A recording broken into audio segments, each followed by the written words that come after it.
The leather armchair in my father's study felt stiff and cold, a poor match for the golden summer light drifting lazily through the open windows. Victoria stood behind him, hands poised like a queen on a throne, her polished nails resting lightly on his shoulders. That smirk, smug and sharp, curved her lips as if she'd already won.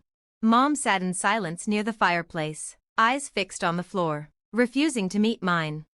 Dad slid a stack of papers across the polished mahogany desk. It's simple, Elizabeth. Sign away your inheritance to Victoria, and your lifestyle continues uninterrupted. Refuse, and you're out. No apartment, no trust fund, nothing. I looked down at the document, a full relinquishment of my rights to both Grandma's estate and Harrison Enterprises. The ink on her death certificate hadn't even dried, and they were already carving up her empire like carrion birds. Why now? I asked, my voice barely above a whisper. Victoria stepped forward, heels clicking like gunshots on the hardwood. Because the company needs a leader, someone with vision, not some bleeding heart who'd donate the family fortune to every lost cause with a sob story. I almost smiled. They had no idea. This wouldn't have anything to do with Grandma updating her will last month, would it? Dad flinched, just barely, but I saw it. She wasn't of sound mind, he said tightly. Funny. I thought so too, until 2 weeks ago. I pulled out my phone and played a video. Grandma sat in her garden, alert and radiant, discussing her plans for the company with perfect clarity. Turn that off, Victoria snapped. Why? Nervous about what else she might have recorded. Dad's mask dropped. Enough. Sign or walk away with nothing. I picked up the pen, its weight heavy with history. You're right about one thing, I said, signing with a steady hand. After today, everything changes. Victoria grabbed the papers like a starving dog. Finally, some common sense. Oh, I'm showing something, I replied. Then I reached into my bag and set a thick manila envelope on the desk. Grandma left me something better than money. Dad's brow furrowed. What is that? I opened it slowly. Out spilled a damning collection, photos, documents, USB drives, and a letter bearing Grandma's elegant signature, addressed to the SEC. What is this? Victoria's voice faltered. Evidence, I said. Every illegal deal, every falsified record, every stolen dollar from the company coffers. Grandma spent her final year collecting it all. Dad lunged, but I was faster. The envelope vanished back into my bag. There are copies, I continued, calm now, with my lawyer, the SEC, and the FBI. You're bluffing, Victoria said, though her voice shook. Grandma didn't know. About your offshore accounts? About how you siphoned money from the pension fund? About your little sweetheart deals with our competitors? I shot back. She knew everything. Mom stirred, finally looking at Dad. Robert, is this true? She's making it up, he said quickly, too quickly. I tapped my tablet, displaying encrypted files Grandma had archived. Not according to this. Bank records, fake board minutes, forged signatures. She taught me how to find it all.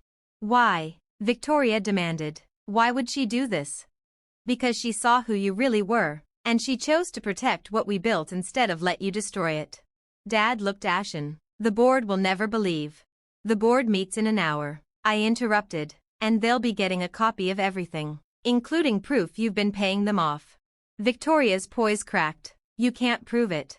I don't have to, I said, rising to my feet. Grandma did it for me. She knew this day would come. That's why she mentored me, trained me, prepared me. Dad tried one last time. We're your family. No, I said quietly. Family doesn't steal. Family doesn't lie. Grandma was family. You're a cautionary tale. My phone buzzed. A message from my lawyer. Agents in position. Board arriving early. You have 30 minutes. I met their eyes. You have a choice. Resign and return what you stole, or face criminal charges. Dad's voice cracked. You'd send your father to prison? You were willing to leave me with nothing, I replied. Actions have consequences. Victoria grabbed my arm. Wait, there has to be another way, something we can. I pulled free. There is one more thing. At the door, I turned. I never needed your money. The charity work you mocked? It was a front. My real job? Forensic accounting. Grandma hired me 2 years ago to investigate you both. The room went still. Tick-tock, I said, stepping into the hall. You've got 30 minutes. As I stepped into the hallway, I heard the sharp clack of Victoria's heels echoing behind me, frantic, panicked, no doubt racing to her office to delete whatever she could. Too late. Everything had already been documented, copied, and secured. My phone buzzed. An email, automatically scheduled for delivery today, from Grandma's lawyer. My dearest Elizabeth, if you're reading this, it means you've finally shown them who you really are. Remember, true strength isn't in what you have, but how you use it. Make them understand what it means to betray family. All my love. Grandma. I smiled as I approached the boardroom. This wasn't about wealth or power anymore. It was about truth, justice, and making sure no one ever again underestimated the quiet one who watches and waits. I pushed open the doors. The boardroom of Harrison Enterprises looked different from the head of the table. 14 board members sat around the massive oak table, their usual confidence replaced by tension and uneasy glances. Spread before me, the contents of Grandma's safety deposit box as proof, power, legacy. Victoria burst in, her designer blazer askew. Dad followed, pale and exhausted. Mom entered silently, slipping into a seat near the back. I didn't sit. Before we begin, I said, calm and clear, let me introduce our guests. I gestured to the 2 serious men in dark suits by the windows. Agent Phillips, Agent Torres, SEC. You can't be serious. Victoria snapped. You can't just. I can. I interrupted. And I have. I opened the first file. Let's start with the pension fund, specifically the $47 million funneled into a series of shell companies owned by your trust. Victoria. She went still. Those were legitimate business ventures, she tried. Strange, I said, tapping the screen behind me, because the transfers route directly to your personal accounts in the Caymans. A murmur passed around the table. George Wilson, one of the senior board members, cleared his throat. Miss Harrison, perhaps this could be handled. Like the kickbacks you received through your children's non-existent consulting firms. Mr. Wilson, I flipped to the next tab. We can go down the list. Silence. Elizabeth, Dad began, voice low, strained. Think about what you're doing. You're tearing this family apart. I turned to face him fully. Let's talk about family. About how you and Victoria stole from our employees. About selling company secrets. About how you planned to gut Harrison Enterprises and leave ashes behind. I pressed play. Surveillance footage filled the screen. Dad and Victoria in closed-door meetings, transferring documents, negotiating wire transfers. Grandma saw it all, I said, and instead of confronting you, she built a case. She was trying to destroy everything, Victoria snapped. No, I said quietly, she was saving it from you.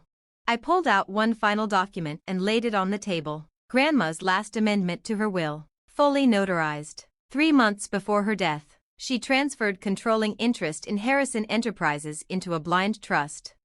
I looked around the room. Guess who the trustee is? Dad paled. No. Yes. Everything you thought you inherited? Already mine. That paper you made me sign earlier? I smiled. Meaningless. Victoria lunged, reaching for the document, but Agent Phillips stepped forward. Miss Sterling, sit down. I kept going. Any board member involved in the fraud has 2 options: resign now and cooperate, or prepare to be indicted. And in case you're thinking about wiping servers or hiding assets, I added, glancing at Victoria, we've already backed everything up, multiple times. One by one, board members stood, resigning, slipping out. Only 3 remained, Grandma's loyal few. From the back, Mom's voice broke the silence. Elizabeth, what happens now? I turned, softening just slightly. Now, I opened my briefcase. Now, Victoria and Dad signed these confessions, resignations, and restitution agreements. They return everything. Dad stiffened. And if we don't? I didn't answer. I simply tapped one last folder, emails detailing their plan to frame Martin Lewis, the company's longtime CFO. And if you refuse, Martin's family finds out how you plan to ruin his life to save your own. I imagine his daughter, Sarah, your goddaughter, Dad, will appreciate the betrayal. Victoria collapsed into her chair, defeated. You really are Grandma's heir, she said quietly. I looked at her, calm, resolute. No, I'm her legacy. I'm her justice. Their hands trembled as they signed the final pages. My phone buzzed, an alert from the market. Harrison Enterprises stock, trading temporarily suspended. Standard procedure when corporate fraud is exposed. I looked up as they rose to leave. One more thing, I said, voice cool and deliberate. The apartment you're living in, Victoria, the one you thought Grandma left you? She froze. What about it? It belongs to the pension fund now. I let the silence stretch. Consider it your first repayment. You have 48 hours to vacate. Her voice was barely a whisper. Where am I supposed to go? I met her eyes, unflinching. Maybe you should have asked yourself that before stealing from people living paycheck to paycheck. They left, hollow and silent. Only Mom stayed behind. Did you know? She asked softly. All along? I suspected, I said, but Grandma confirmed it. She wanted to give them a chance to change, to choose better. Mom's voice cracked, and when they didn't, she chose you. To deliver justice. I shook my head, tracing my fingers across Grandma's brass nameplate. Not just justice, redemption, for the company, the employees, for our name. My phone buzzed again. A message from Grandma's old assistant. Did you find what she left in the house safe? I smiled. I hadn't opened it yet, the second safety deposit box. The one labeled simply, for Elizabeth. Final. Because this wasn't over. This was never just about Harrison Enterprises. It was about something much bigger. The key felt heavier than before as I unlocked the bank's private viewing room a week later. The dust had started to settle. Victoria had vacated the apartment. Dad had quietly checked himself into a stress management facility. Mom was learning to live with the truth. But Grandma's final message still echoed. The second box contains the real war chest. Use it wisely. Inside, a single red leather notebook. And a USB drive labeled, Insurance. My phone buzzed again. Agent Phillips. Victoria was just seen leaving Harrison Global's headquarters. She looked pleased. Should we be worried? I didn't answer right away. Back in Grandma's office, my office now, I opened the notebook.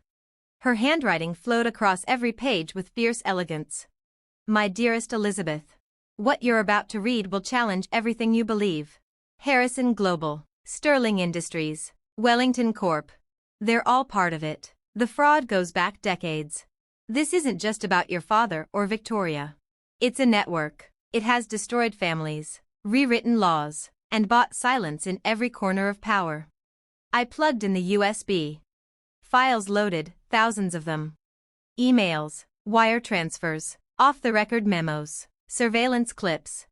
Politicians, judges, CEOs, regulators. A global web of corruption. Systemic, generational, hidden in plain sight.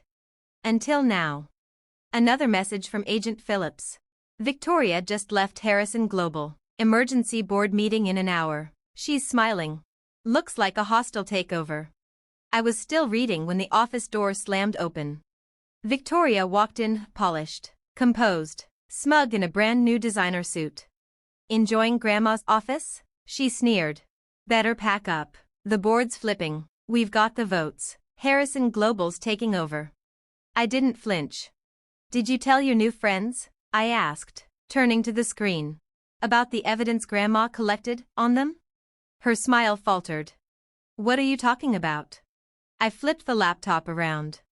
On screen, names, bank accounts, shell companies, classified communications, strategic bribes. All of it, all tied together, all undeniable. Victoria went pale. That's not possible.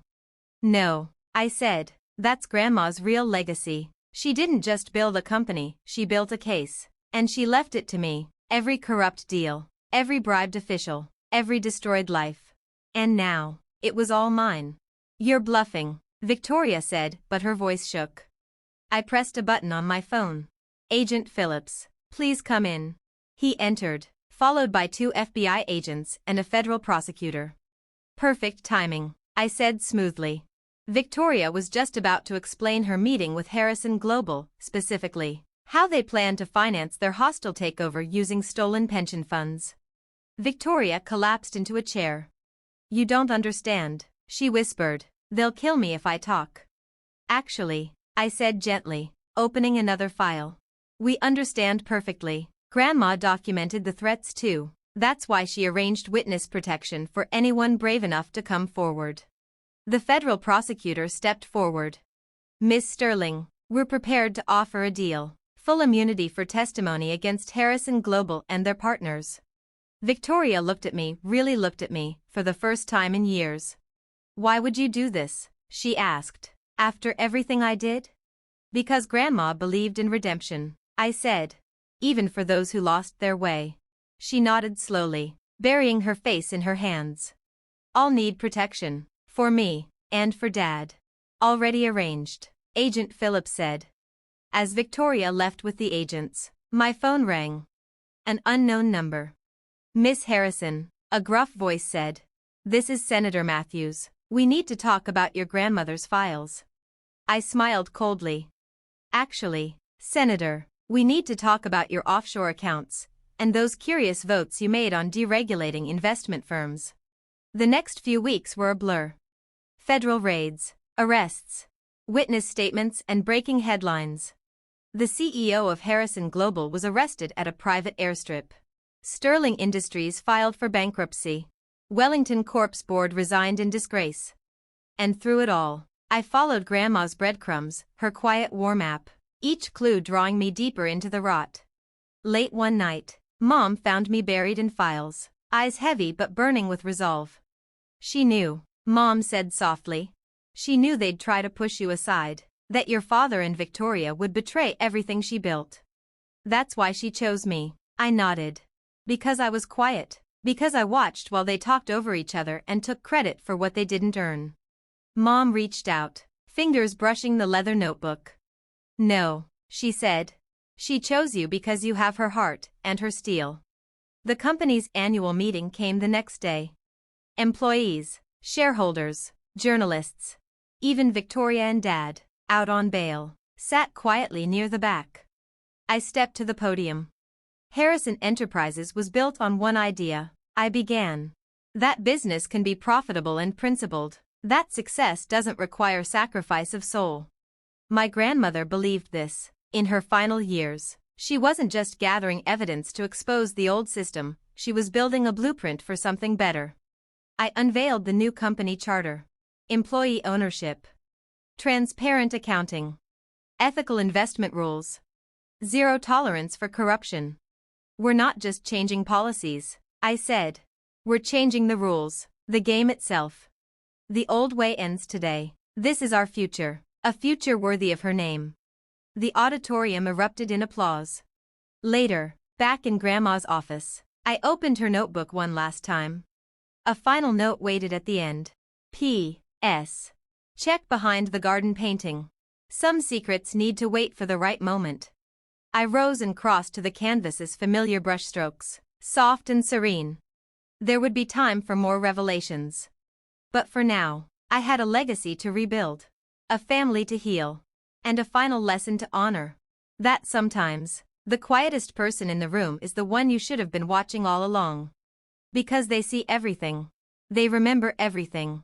And when the time is right, they don't just expose the truth. They change everything.